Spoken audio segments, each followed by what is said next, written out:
Ahli Parlimen Pembangkang sokong Anwar. Perikatan Nasional PN sejak kebelakangan ini bergolak berikutan kesombongan dan keengganan. Pemimpin tertinggi mereka berunding untuk mendapatkan peruntukan Parlimen sebagaimana yang ditawarkan Kerajaan Perpaduan. Keengganan tersebut menyebabkan beberapa ahli Parlimen PN menyatakan sokongan secara individu kepada kepimpinan Perdana Menteri Datuk Seri Anwar Ibrahim. Semalam ahli Parlimen Labuan Datuk Dr. Suhaili Abdul Rahman merupakan ahli politik dari Bersatu PN yang terbaru menyatakan sokongan kepada kepimpinan PNX. Dr. Suhaili memberi alasan kesukaran penduduk di kawasan parlimennya untuk mendapatkan bantuan sebagai penyebab beliau menyokong Kerajaan Perpaduan yang mengutamakan pembangunan rakyat. Setelah mempertimbangkan dengan teliti dan secara terperinci akan berintihan rakyat Labuan yang berdepan dengan kos sara hidup yang semakin tinggi, berdepan dengan masalah bekalan air dan masalah bekalan elektrik sejak hampir 15 tahun, namun tindakan yang diambil untuk mengatasi semua itu bolehlah dikatakan sebagai melepaskan batuk di tangga.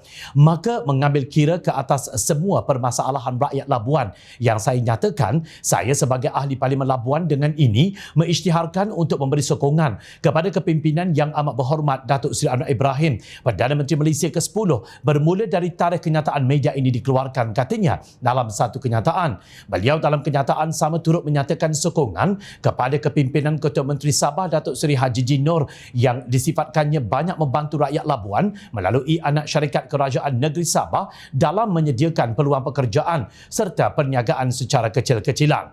Bagaimanapun dalam masa sama Dr. Suhaili menyatakan beliau masih tetap ahli parlimen dari Parti Bersatu yang taat setia kepada parti dan beliau bersedia menerima sebarang tindakan di atas sokongan yang diberikan kepada pihak pemerintah. Meskipun berkemungkinan akan berdepan dengan risiko tindakan disiplin daripada parti, namun saya bersedia menerimanya demi memastikan kebajikan rakyat Labuan dan pengundi di kawasan saya terbela dari terus menjadi mangsa keadaan dan ketinggalan dalam pelbagai aspek pembangunan kerana perbalahan naratif politik seperti mana yang berlaku. Saya dengan ini menyokong dasar-dasar dan inisiatif kerajaan dalam hal yang mengutamakan usaha memantapkan pembangunan, ekonomi dan kebajikan rakyat negara ini sehingga pilihan raya umum ke-16 akan datang, katanya lagi. Sebelum ini, ahli Parlimen Kuala Kangsar Datuk Iskandar Zulkarnain Abdul Khalid telah menyatakan sokongan kepada PMX kerana khawatir rakyat di kawasannya ketinggalan daripada segi pembangunan. Sementara itu, Iskandar Zulkarnain yang hilang di Dewan Rakyat beberapa minggu setelah mengutarakan kenyataan secara terbuka tersebut akhirnya membuat kemunculannya semalam. Bersatu yang bermesyuarat baru-baru ini memutuskan untuk menghantar surat tunjuk sebab kepada Iskandar Zulkarnain dan kedudukannya dibincangkan dalam mesyuarat Majlis Pimpinan Tertinggi parti berkenaan. Namun begitu, tindakan berani dua ahli Parlimen PN itu dianggap mempunyai alasan yang tersendiri.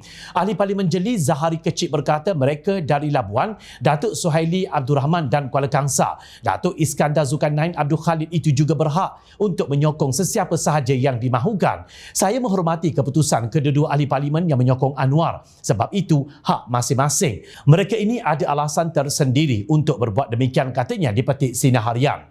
Pada 12 Oktober lalu, Iskandar Zulkarnain tanpa meninggalkan atau mengkhianati Parti Pribumi Bersatu Malaysia Bersatu dalam apa-apa jua keadaan atas prinsip taat setia kepada parti yang diwakilinya itu, memutuskan menyokong Anwar terhadap apa-apa sahaja usaha yang baik yang dilakukan Perdana Menteri itu sebagai mengukuhkan ekonomi terutama di kawasannya dan menangani masalah krisis kenaikan kos sara hidup yang melanda. Terbaru, Suhaili pula mengikut jejak sama setelah mengambil kira kesemua permasalahan rakyat Labuan yang berdepan dengan kos sara hidup yang semakin tinggi serta gangguan bekalan air dan bekalan elektrik yang berterusan. Ada dua perkara yang boleh disimpulkan dalam insiden ini. Pertama, apa yang dilakukan oleh kedua-dua ahli parlimen ini tidak melanggar etika seorang ahli parlimen kerana mereka berhak untuk menyokong dan bersetuju dengan inisiatif dan usaha Perdana Menteri dalam memastikan rakyat dibela dan ekonomi diperkukuh. Itulah hakikatnya roh sebuah demokrasi dan tugas sebenar Dewan Rakyat. Bentang, bahas, bertikam lidah, bersetuju dan tidak bersetuju merupakan sesuatu yang sangat ditagih untuk menyuburkan parlimen. Bukannya mengejek, menghina, melabel, mengeluarkan kenyataan seksis, menghentam tanpa usul periksa, bergaduh seperti badut sarkas. Yang kedua, keegoan, kesombongan dan kebongkakan pembangkang akan membawa malapetaka kepada rakyat di kawasan mereka. Hilangkah maruah pembangkang jika datang berbincang peruntukan untuk rakyat? Jatuhkah air muka pembangkang jika bersetuju dengan sesuatu yang ternyata baik dan memberi manfaat kepada rakyat. Jika tidak, kenapa Ketua Pembangkang Datuk Seri Hamzah Zainuddin begitu sombong sehingga memaksa dua ahli parlimen mereka menyatakan hasrat menyokong Anwar? Kepada ahli parlimen Pembangkang, fikirkanlah.